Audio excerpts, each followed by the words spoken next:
Hey guys, welcome back to the Financial Minute. My name's Josh. As always, I'm so glad you've joined me today. Today we're going to be talking a little bit about the condo collapse down in Florida and how it's going to affect Florida residents, Florida landowners, if you own a condo in Florida, or if you own multiple condos in Florida, or if you're thinking about buying a condo in Florida. How's it going to affect you? Before we go any further, guys, make sure you hit that like button, give it a big grand slam if you could, and smash the share button. I did that backwards. Yeah, share this video if you could. It really helps the channel and helps me out. It doesn't really cost you anything. So just hit those two buttons for me. That really would help. Let's get to it without further ado, right after this.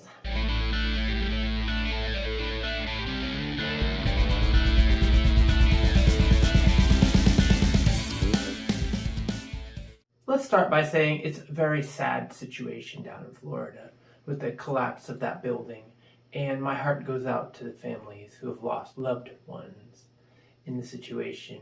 Super sad, and really there's nothing words can do to put justice to what's going on down there.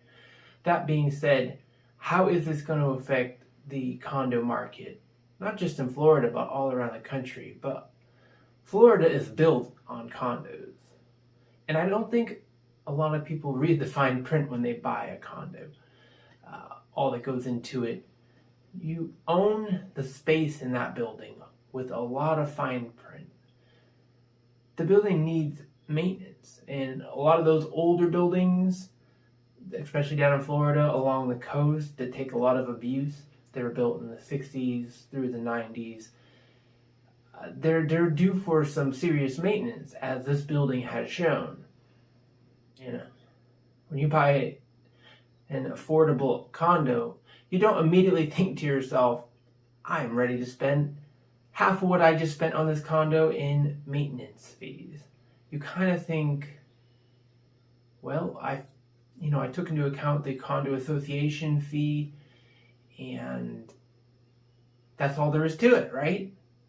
Well, here's the thing. Yes, that covers basic maintenance. But if big things come up, they either A, have to raise condo association fees or split the cost among all the condo association attendees.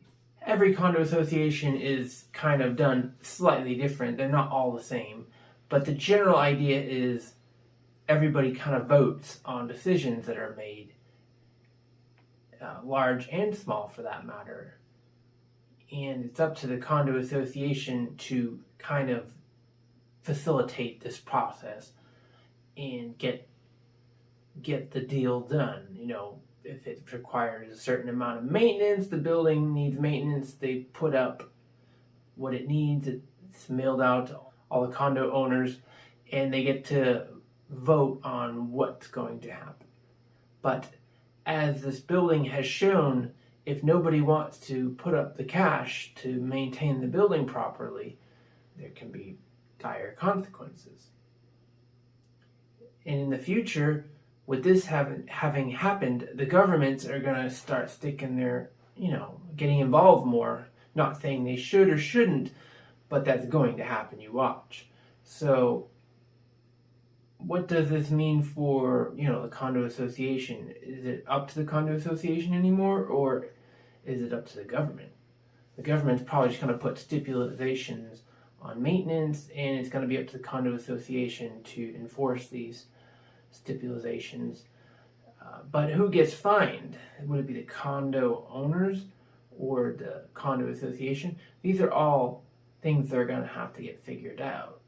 And in your contract, if you have a condo, you probably have fine print that lets you know who gets fined and who's required to do what, etc.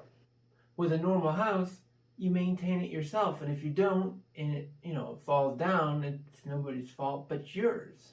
I say nobody's fault. The towns may actually try to enforce code violations, etc.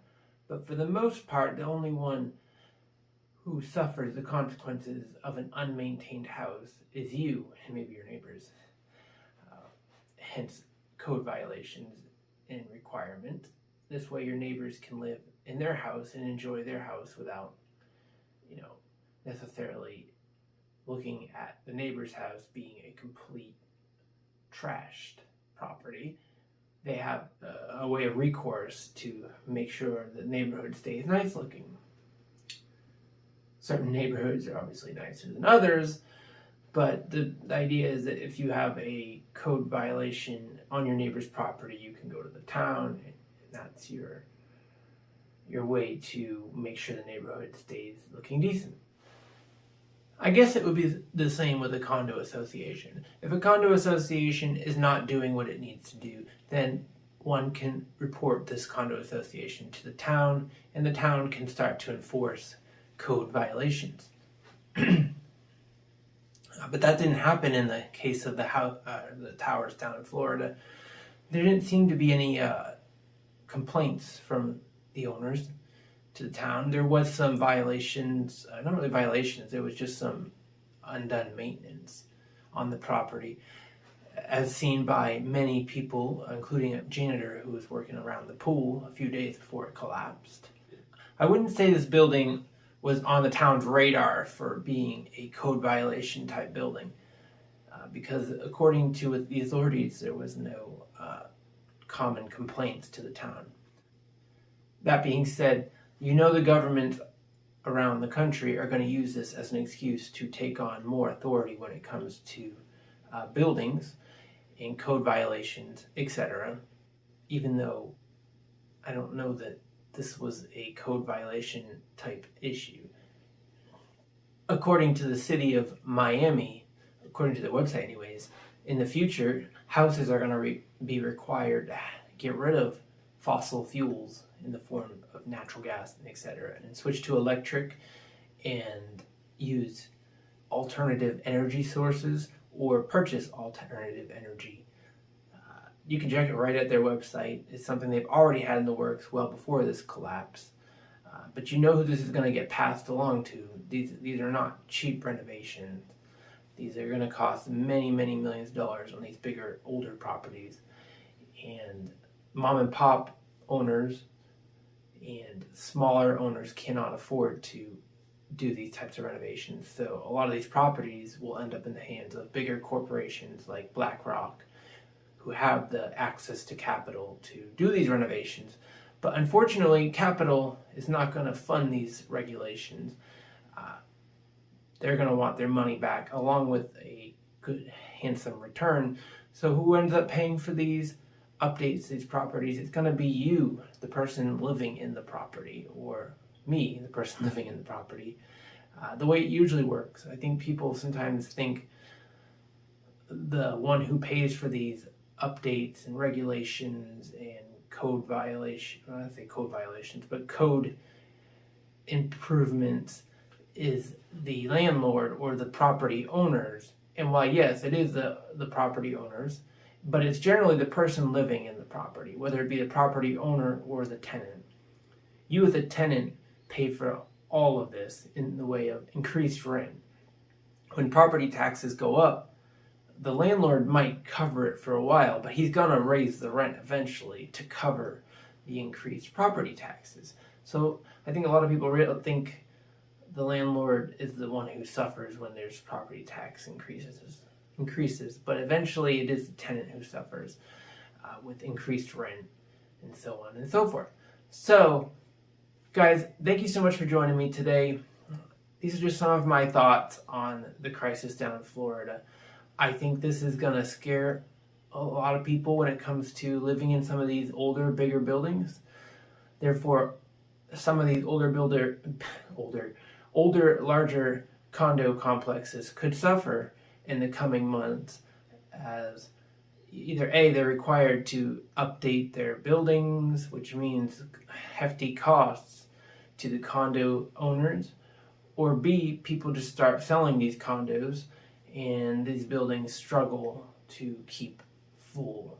And that doesn't help anybody, because the people that do stay suffer with buildings that don't have enough money to do the maintenance that's required, and therefore they want to leave too, but then they basically can't sell their condo, and that's how you end up with condos that are empty.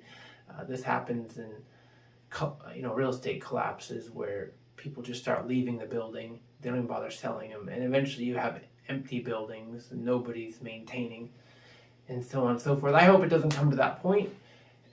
In most scenarios, it probably won't. It may in some of the older, more rough buildings, and this will just help speed that process up.